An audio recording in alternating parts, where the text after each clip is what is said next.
왜 대화에 그러세요, 또? 예. KBC의 입장은 없었습니다. 예, 다음 주제로 넘어가 보겠습니다. 지난주에 이제 간토 대지진 100주년 행사가 있었는데 네. 윤미향 의원이 참석을 했는데 뭐 참석을 할 수 있죠. 이거 어떻게 보시면 조총련이 거기에 주최 측이다 해가지고 논란이 또 됐었어요. 윤미향 의원 얘기에 따르면 네. 설명에 따르면 조총련이 주관하는 행사는 아니고 네. 그러니까 그 100여 개의 단체 중에 하나의 단체이다라는 것이고 거기에 따라 자기는 조총련이 거기서 만날 줄을 모르고 예. 어떤 원래는 나가기 전에 어떤 그 신고를 하고 나갔어야 되는데 그 부분에 대해서 신고를 못한 부분은 있다라고 얘기를 하고 있는 부분이거든요. 근데 저는 글쎄요, 이걸 그 윤미향 의원에 대한 너무 그 과거에 그러한 이미지화가 돼 있는 것을 너무 국민의힘에서 이번에 그 색깔 프레임으로 그 몰아가는 것은 아닌가. 예. 아니 윤미향 의원 뭐 지금 민주당 의원도 아니기 때문에 제가 뭐 말씀드리기 예, 참 예. 애매합니다만은 이분 어찌 보면 1심 이제 2심 지금 진행 중입니다만 당시에 무슨 위안부 할머니 관련해가지고 모금한 거, 예. 뭐 횡령한 거 아니냐, 개인적으로 뭐 그렇게 쓰고, 예. 했는데 실제 지금 재판에서 나온 결과는 7년 동안인가의 그 금액을 소명을 못해서 그 예. 부분에 대한 소액의 횡령 부분만 인정되고 나머지 다 무죄가 나왔거든요. 예. 그래서 벌금형이 나온 것이고요. 그래서 그 우리가 너무 이렇게 진짜 우리가 색안경을 끼고 본다고 하잖아요. 그러니까 윤미향 의원 저도 과거에 엄청 비판 많이 했어요. 뭐 그리고 지금도 저는 국회의원으로서 잘하고 계시다 이런 말 잘 안 합니다. 예. 윤미향 의원에 대해서는. 그렇더라도 이 건에 대해서 이렇게 지금 어찌 보면 윤석열 대통령이 시작한 이념 전쟁에서 하나의 희생문을 만들고 싶어 하는 것은 아닌가라는 생각으로 그냥 우하면서 몰아가는 느낌은 이건 아니라는 거예요. 이렇게 해서는 안 돼. 이런 식으로 가면 진짜 과거에 1940, 50년대에 있었던 메카시즘이 부활한다는 느낌밖에 안 들어요. 솔직히. 예. 그렇기 때문에 윤미향 의원이 잘못한 거에 있어서는 정확하게 짚어서 그 부분 문책을 하면 됩니다. 그렇지만은 이거 예를 들어서 자기가 참석한 행사 그리고 왜 또 민단 행사에 안 갔냐 그냥 본인은 몰랐다고 하니까 근데 그 밑에 있던 참모진이 좀 잘못한 것은 사실입니다만은 잘못한 것을 정확하게 시시비비를 나눠 가지고 우리가 거기에 대한 책임을 물어야지 그냥 과거의 어떤 밉상 이미지 그러니까 인정할 수 없어 그러니까 너 색깔로 너 이상해 이런 식으로 해서는 안 된다는 것이죠. 민주당이 윤미향 의원을 적극적으로 감싸지 않는 것이 사실은 딱 그 자체가 하나의 징표입니다. 그러니까 윤미향 예. 의원의 스피커로서의 어떤 자격 내지는 윤미향 의원의 행동에 대해 가지고 별로 감쌀 필요 없다는 것이거든요. 그러니까 비록 무소속이지만 어찌 됐든 윤미향 의원을 의원 만들어준 거는 더불어민주당 아닙니까? 그러니까 지금 보면 아까도 뭐 정의연과 관련해 가지고 벌금형 나왔다 하지만 어찌 됐든 횡령이 일부 인정돼 가지고 벌금형 나온 거예요. 그러다 보니까 사실은 윤미향 의원이 대일 관계에 있어 가지고 스피커로서의 자격이 있느냐 이거 동의하는 분들 거의 없을 겁니다. 그래서 솔직히 말해서 여기 저는 윤미향 의원이 가신지도 몰랐어요. 예. 그러니까 이게 이슈가 되니까 부정적인 의미에서만 이슈가 되는 거지 아무리 본인은 좋은 뜻으로 가더라도 저는 좋은 이슈화를 시킬 수 있을 만한 메신저로서의 능력은 이미 없어졌다라고 보거든요. 그렇게 보고 또 한 가지는 본인이 몰랐더라도 조총련이 거기 끼어 있고 뭐 거기 행사에서 무슨 남조선 괴뢰도당 이런 얘기도 나오고 나오는데 그러면 그 직후에라도 내가 이런 행사인지 몰랐는데 네. 좀 이렇게 해서 좀 이상하게 됐다. 보좌진 지켜가지고 좀 통일부에다 얘기도 하고 그러셔야 되는데 좀 너무 안일하지 않았나라는 거는 있고요. 제가 이제 여당에 몸담고 있는 입장에서 좀 정치 공세적인 면도 일부 있는 것 같은데. 그러니까 안일하다고 하셨는데 이 뭐 제명까지 시켜야 된다 이런 말이 나왔어요. 지금 우리 김남국 의원도 제명 못 하고 있는 마당에 사실 안 될 거 알면서 좀 세게 드라이브 거는 거고. 다만 저는 그렇게 봅니다. 홍범도 장군님하고 싸우는 것보다는 윤미향 의원하고 싸우는 게 100배 낫다. 예. 네, 저는 그런 식으로 약간 이거를 틀려고 하는 시도도 일부 있다고 봅니다. 그러니까 이른바 이념 공세라는 것이 최근에 또 화두인데 윤석열 대통령이 지난 2년 전 그러니까 대선 기간에 했던 어떤 그 발언들을 모아 놓은 것과 현재의 발언들을 보면 분명히 많이 변했어요. 당시에 제가 이제 언론에서 보니까 낮에 욕한 야당 내가 대통령실로 불러서 식사 대접하겠다. 욕을 해야지. 뭐 대통령 욕하 그렇게 협치를 하겠다. 그리고 대통령이라면 죄송하다고 먼저 사과를 해야 된다. 어떤 사회적 재난이라든지 사건 사고에 대해서 사과와 책임을 제일 안 지는 정부 아닌가요? 아, 그러니까 현재까지. 이제 많이 변했어요. 이게 어떤 영향이 있다고 보십니까? 아니, 그러니까 네. 원래 이념이 없으셨던 걸로 저도 판단을 했었어요. 과거에 우리가 윤석열 검찰총장, 윤석열 검사에 대해서 이념을 논의를 했던가요? 그런 발언조차도 없었어요. 근데 이분이 지금 최근에 들어서 어떤 누구를 만나시고 어떤 책을 읽으시고 그러신지는 모르겠는데 갑자기 당공산주의에 지금 빠져 계셔가지고 도대체 왜 그러시는지 이해는 할 수가 없어요. 지금 2023년도에 국민들은 먹고 살 거, 그다음에 미래 기술이라는 미래 먹거리 산업을 찾아가지고 지금 국민들은 걱정하고 있는데 혼자만 지금 공산주의 찾고 그러셔가지고 좀 이상하다 이 생각을 하고는 있는데요. 저는 전형적으로 본인이 권력을 찾기 위해서 본인 말로 정권 교체를 하기 위해서 어떤 이러한 뭐 수사들을 했던 것, 진심에도 없는 말들을 했던 것은 아닌가. 그러니까 어찌 보면 정치적으로 단련되지 않은 상황에서 이게 본인이 대권에 뛰어든 거잖아요. 예. 그렇기 때문에 과거에 어떤 정치인들이 뭐 레토릭으로 했던 것이라든지 뭐 아니면 그냥 형식적으로라도 했던 것들에 대한 우리가 뭐 화해라든지 뭐 협치라든지 이런 것이 있어야 되는데 오히려 본인이 이제 그때는 그런 식으로 얘기를 하다가 권력을 차지하시니까 이제는 필요 없어, 그냥 내 생각대로 할 거야, 뭐 무슨 협치는 무슨 협치야. 그리고 최근에 하신 말씀 보세요. 연찬에 국민의힘 의원 연찬에 가서 협치하는데 어떻게 반국가 세력들이 협치를 하냐, 적이랑은 협치를 할 수가 없다. 근데 그 적이 누구냐? 민주당이라는 거예요. 네. 그러니까 협치를 할 수가 없는 거예요. 그렇기 때문에 저는 이념 없이 정권을 차지한 어떤 대통령의 정말 그냥 그 뒤늦은 이념화 저는 그렇게 봅니다. 제가 파악하고 있기로는 대통령이 민주당 맛을 제대로 보신 것도 있고요. 그다음에 민주당의 매운맛을 본 네, 거예요? 그리고 네. 대통령이 되시고 나서 정보기관에서 이런저런 우리 사회에 있는 아직까지도 있는 뭐 간첩 활동이라든지 뭐 반국가 단체라든지 실제 이런 거에 대한 보고를 받고 좀 놀라셨지 않나라는 추측들을 당내에서 좀 합니다. 예. 대표적으로 보면 대통령 당선되고 나서 이제 직후에 이제 검수완박 밀어붙이고 예. 그 다음에 대통령 되고 이제 취임하고 나서도 정부조직법조차 사실은 통과 안 됐거든요. 지금 이제 우주청만 따로 빼서 할까 말까 지금 논의하고 있는데 예.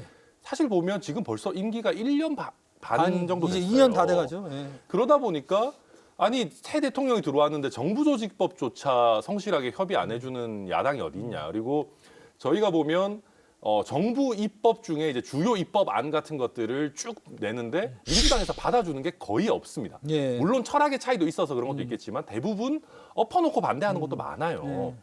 그러다 보니까 대통령이 아니 좌우든 어쨌든 앞으로 가야 되는데 뒤로 가려고 하는 세력 아니냐 이렇게 이해를 한 것 같아요. 그러니까 이거의 옳고 그름을 떠나서 제가 이해하기로는. 그리고 이제 아까도 말씀드렸지만 윤석열 대통령이 공안 검사를 한 적이 없어요. 그랬죠. 예, 예. 주로 특수부를 특수부, 계속 했었기 때문에 어찌 보면 뒤늦게 우리 사회에 이런 아직까지도 좀 뭐 반국가 세력들이 있는 거 아니냐라는 거를 좀 보신 게 아닌가 저는 그렇게 추측합니다. 근데 어쨌거나 여기까지 분석이고 예. 다 좋다 칩시다. 아니 근데 민주당이 뭐 발목 잡을 거 우리가 몰랐겠습니까? 예. 우리도 야당일 때 발목 잡았어요. 그러니까 대통령께서 사실 그거를 좀 효과적으로 민주당이 발목 잡는다는 거를 더 부각하려면 오히려 우리가 손을 내밀어야 되는데 그런 모습이 전략적으로 잘 안 나오고 있다. 저도 참 아쉽게 생각합니다. 예, 이 부분은 여기서 마무리를 하고 자 마지막 주제로 넘어가 보겠습니다. 서울 강서구청장 재보궐선거 이제 한 달 앞으로 다가왔습니다.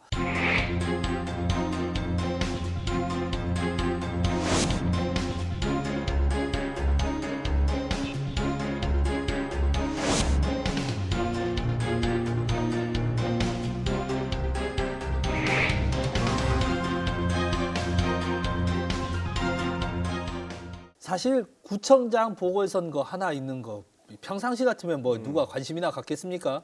해당 구에서도 잘 모를 거예요. 근데 지금 보면 여야가 다 관심을 가지고 공천을 하냐 마냐 하면서 어느 정도의 대진표는 나온 것 같습니다. 네. 예, 어떻게 좀 지금까지 흘러가는 모습. 그러니까 강서구청장 그때 김태우 구청장 전 구청장이 예. 실형을 선고받으면서 예. 그러니까 구청장의 직에서 물러나면서부터 민주당에서는 이건 굉장히 중요한 선거다. 예. 특히나 이걸 어떻게 비유를 하냐면 지난 우리가 대선 전에 있었던 서울시장 보궐선거랑 같다라고 일단은 봅니다. 왜냐하면 이게 물론 서울의 한 구에 불과하지만은 어찌 보면 서울의 민심을 한번 평가할 수 있는 예. 지표상으로 우리가 맨날 여론조사만 보지만은 실제 이것이 어떻게 현실 선거에서 어떻게 나타나는지를 확인할 예. 수 있는 선거가 될 수 있다라고 지금 보거든요. 또 그런 면에서라면 특히나 이번에 오히려 더 매치업이 좋은 게 뭐냐면 이 보궐선거를 원인을 제공한 그 김태우 구청장이 또 나온다는 거예요. 예. 지금 뭐 확정은 안 됐지만 나올 가능성이 굉장히 높죠. 뭐 최근에 국민의힘 지도부에서도 그냥 사실상 공천하는 걸로 지금 거의 정해졌기 때문에 예. 저는 그런 부분에서라면 오히려 이번이 정말 민심이 정부 여당을 한번 심판하는 계기가 되지 않을까. 저는 민주당 입장에서는 당연히 이 강서구청장 선거의 결과를 바탕으로 해서 내년 총선까지 어떤 기세를 밀고 가보겠다. 저는 그렇게 판단합니다. 이재명 대표, 김기현 대표의 당 대표직이 걸려 있는 선거입니다. 당 대표직이 걸려 있다고요? 저는 당 대표직이 걸려 있다고 봅니다. 이재명 대표 입장에서 지금 설명사 말씀하셨는데 보궐선거를 야기한 후보가 다시 나왔는데 만약에 민주당이 여기서 진다. 예. 이거 엄청난 겁니다. 그리고 만약에 지잖아요. 당내에서 난리 나는 거는요. 민주당이 더 많이 난리 납니다. 왜 그러냐면은 국민의힘은 수도권 의원이 별로 없어요. 난리를 쳐도 원외 당협위원장들이 난리치는 예. 거예요. 그러니까 상대적으로 힘이 약해요. 예. 근데 강서에서 민주당이 진다라고 하면은 서울 거의 절반을 내줘야 된다는 얘기인데 맞아요. 절반을 내주는 그 절반이 대부분 민주당 의원이에요, 지금. 예. 그러면 보십시오. 지금 비명계라고 하는 분들이나 중립적인 분들이 이재명 대표에 대해 참고 있는 거는 당 지지율 좀 안 나오고 당 대표 그 적합도 별로 잘 안 나오지만 어쨌든 서울에서 질 것 같진 않다는 거거든요. 예. 그러니까 참고 있는 거예요. 근데 내가 질 것 같다라고 하면 왜 참습니까? 그래서 이재명 대표는 지기만 해도 아주 위험한 단식으로 쌓아놓은 당내의 어떤 나름의 연합을 순식간에 깰 수 있는 초대형 저는 쓰나미가 될 거라고 보고요. 예. 김기현 대표 입장에서는 지금 보면 미리부터 약간 좀 뭐 한 자릿수 정도로 지면 진 건 아니지 뭐 이런 식으로 지금 국민의힘에서 이른바 얘기를 밑밥을 까는 하는데 건가요? 그러고 싶어 하는 것 같아요. 근데 하지만 냉정하게 얘기해서 어찌 됐든 지는 결과를 받아든다라고 하면은 지금 강서 정도 되면은 아파트도 새 아파트 많이 짓고 해서 실제로 지난번에 구청장 됐었고 예. 아주 나쁜 지역 아니거든요. 국민의 입장에서도 그렇기 때문에 당 대표 지위가 좀 흔들릴 텐데 아까도 말씀드렸지 다만 국민의힘은 서울이 전부 다 원외 당협위원장이기 예. 때문에 거의 다 그게 폭풍이 얼마나 올 거냐. 근데 두 자릿수 이상으로 진다라고 하게 되면은 김기현 대표의 리더십도 상당히 흔들릴 거다. 그렇게 봅니다. 오히려 또 그리고 저는 김성태 의원과 예. 그다음 민주당 진성준 의원, 뭐 한혜숙 의원, 그 강선우 의원, 이 강서구를 지역구로 두고 있는 예. 의원들의 책임이 달려 있는 어찌보면 정치적인 또 앞으로의 그 향망이 달려 있는 저는 선거라고도 보여요. 갑자기 친명이세요. 여기서 또 이재명 대표 책임론을 또 아니, 이렇게 그게 아니라 지역구 의원 책임론으로 이렇게 또 지난 바꿔주는 지방선거 겁니까? 강서구청장을 놓친 게 예.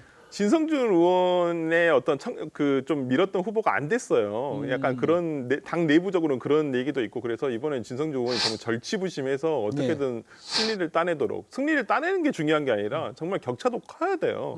민주당에서 후보를 내고 그런데 지금 김성태 의원은 자기가 또 물려준 지역구예요. 김태우 구청장한테 지난 김태우 씨가 저번에 총선에도 나왔었던 부분이라서 저는 오히려 그래서 만약에 이번에 이 부분과 관련해서 김성태 의원도 지금 복귀를 준비하고 계신데 그렇다고 한다면 강서구청장의 선거가 또 이분들 현역 국회의원들의 전현 국회의원들의 어떤 정치적인 운명을 또 걸고 있는 거라서 저는 뭐 이번 선거가 굉장히 뭐 지금 국민의힘에서는 에이 아무것도 아니야 네. 뭐 이렇게 생각할 수도 있지만 민주당으로서 이걸 상당히 부각시키는 게 목표다. 당 대표뿐만 아니고 그럼요. 현역 국회의원 플러스 네. 알파라는 그러면 말씀이시죠? 저는 그때 강서구청장 지난 지방자치단체 선거 지고 제가 진성준 의원 엄청 욕했거든요. 방송에서 하셨어요? 방송에서는 안 했습니다. 예, 알겠습니다. 그 사실은 이런 비판도 있습니다. 유죄를 받고 그래서 그 유죄 때문에 재보궐선거가 있고 그런데 이 구청장을 사면해서 다시 내보낸다고? 이게 명분이 있나 실리가 있나 뭐 차라리 그 공천하려면 뭐 다른 분을 내보낸다든지 이런 방법도 있을 텐데. 저라면 그렇게 했겠죠. 네.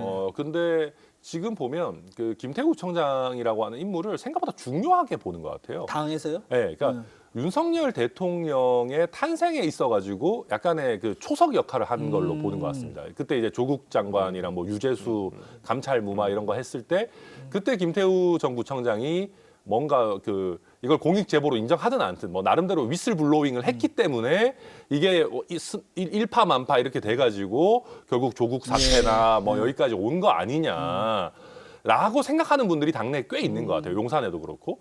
그러다 보니까 김태우라는 인물을 우리가 봤을 때는 나쁜 인물이다라고 쳐낼 수 없다. 그럴 바에는 차라리 적극적으로 갖고 가서 한번 우리 주민들의 판단을 받아보자라는 쪽으로 가는 것 같고요.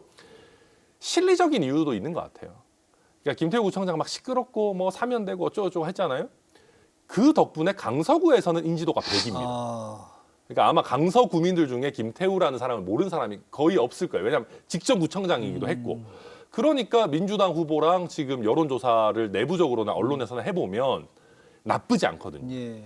그러면 지금 이 기세를 몰아가지고 특히 그 구청장 선거 보궐 같은 거는 투표율도 안 높으니까 국민의힘 당세에 집중해서 뭐 지지층 많이 끌어내면 해볼 만하고 그렇게 하면 사면의 정당성까지도 확보할 수 있지 않겠느냐 민주적으로 그런 시나리오로 쭉 가는 것 같습니다. 그 진교훈 전 경찰청 차장을 네. 전략 공천했습니다. 자, 일단 전략 공천한 거 어떤 맥락에서 된 건지 또 진교훈 전 차장 어떤 분인지 궁금합니다. 저도 개인적으로는 잘 모르고 이번에 이 나오시면서 이제 뭐 기사상으로만 보도상으로만 접했는데 일단은 당에서 생각하는 것은 아마 프레임 그러니까 구도를 잡은 것 같아요. 선거라는 것은 구도 이슈 인물이잖아요. 그러니까 구도인데 검경에 대한 어떤 그 대립 각으로 가겠다라는 생각을 하신 것 같아요. 그래서 경찰이지만 어찌 보면 민주당에서는 상당히 드문 케이스예요. 경찰 간부 출신들을 예. 선거에 나오는 보통 이제 경찰이나 검찰 간부 출신들 대부분 국민의힘으로 많이 가시거든요. 또 민주당에서 성공한 경찰 출신 간부는 황운하 의원 정도밖에는 없고요. 그런데 저는 오히려 이번에 이렇게 전략적으로 오히려 경찰 간부 출신을 했다는 부분에서는 오히려 더 다행이다. 다행이다. 중도층에 대한 신호가 될 수가 있어요. 예. 아, 민주당도 어떤 그 국가기관 출신, 특히나 검경수 출신들을 중용을 하는구나. 예. 이렇게 좀 볼 수 있어서 저는 오히려 상당히 좋은 신호가 될 수 있다고 보고요. 뭐 지금은 이분이 그만두고 나오신 지 얼마 되지도 않으셨어요. 예. 그렇기 때문에 여론조사하면 당연히 모르죠. 인지도가 낮죠. 예, 국민들이 그냥 하면 김태우는 뭐 뉴스에서 많이 봤으니까. 그렇지만 저는 정말 이 선거 과정을 통해서 다시 한번 드러날 것이다. 윤석열 대통령실이 왜 김태우를 사면을 했으면 이 사면이 얼마나 부당한가. 본인은 공익제보자라고 지금 얘기를 하고 있지만 법원에서는 인정되지 않았어요. 그리고 이분 어떤 그 건설회사로부터 불법 향응 받고 거기에 대한 어떤 대가도 하는 과정에서 자기가 걸린 거예요. 그 걸리니까 자기가 수사받을 것 같으니까 그냥 불었던 거예요. 자기가 그 중에서 인정된 것도 있고 안 된 것도 많아요. 근데 자기는 무슨 자기가 뭐 조국 뭐 관련해가지고 대학마다 뭐 자기가 어떤 정치적으로 핍박을 받았다 이렇게 얘기하지만 예. 강서 구민들께서 정말 제대로 된 심판을 해주시지 않을까 기대해 봅니다. 그런데 일각에서는 이런 말도 있습니다. 이번 재보궐선거에서 승리한 당은 지금까지 하던 대로 가니까 오히려 악재가 될 것이고 다음 총선에 오히려 지는 것이 다음 총선에 이기기에 유리할 것이다. 이런 평가도 있는데 그거에 대해서는 어떻게 보십니까? 저는 지고도 정신 못 차리는 당 나올 가능성이 높다고 봅니다. 아, 저도 사실은 정신을 못 차리고 안 바꾸고 그대로 간다 이거예요? 저는 그럴 가능성이 매우 높다고 봐요. 그러니까 제가 아까 당대표직이 걸려있다라고 얘기는 했습니다만 물론 결과가 한 방향으로 좀 충격적으로 나오면은 그렇게 갈 수도 있어요. 근데 그러지 않을 가능성이 높다. 지금 관성 내지는 여당 같으면은 또 뭐 대통령과의 관계를 생각을 해야 될 거고 야당 같은 경우에는 설령 여기서 지고 뭐 하더라도 또 핑계 될 거예요. 네. 그거 뭐 인지도가 없어가지고 네. 뭐 좀 단기전으로 하다 보니까 그랬다라고 해서 막 온갖 난리는 나겠지만 결과적으로 묘가 안 변하게 되는 결과가 나올 수도 있어요. 아, 저는 여당은 안 변할 거로 봐요. 야당은요? 야당은 좀 내부적으로 상당히 시끄러워질 것 같습니다.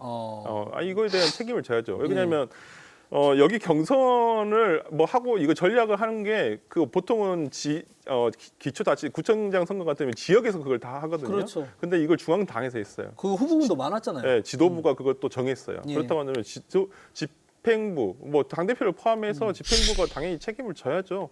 당연히 이길 걸 가정하고 들어가는 선거인데 우리가 유리하다라고 생각을 하고 들어가는 선거인데 예. 여기서 진다? 그건 말도 안 되는 거거든요. 진짜로 집행부가 책임을 져야 되죠. 이 부분에 대해서. 근데 저는 그렇게 될 것 같지는 않고 저는 국민의힘은 지겠지만 예. 책임도 안 질 것이다. 왜?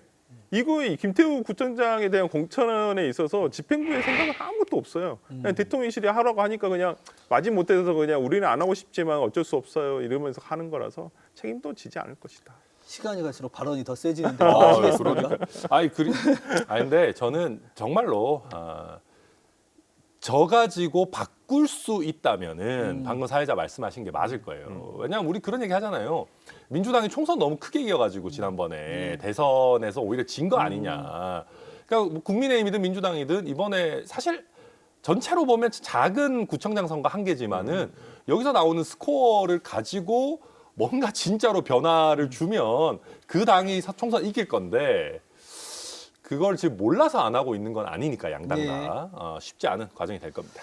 네, 알겠습니다. 오늘 이야기 여기까지 듣도록 하겠습니다. 한마디 말로 사람을 감동시키고 세상을 변화시키는 KBC 시사 토크쇼 촌철살인 여기서 마치겠습니다. 시청해주신 여러분 고맙습니다. 두 분 감사합니다.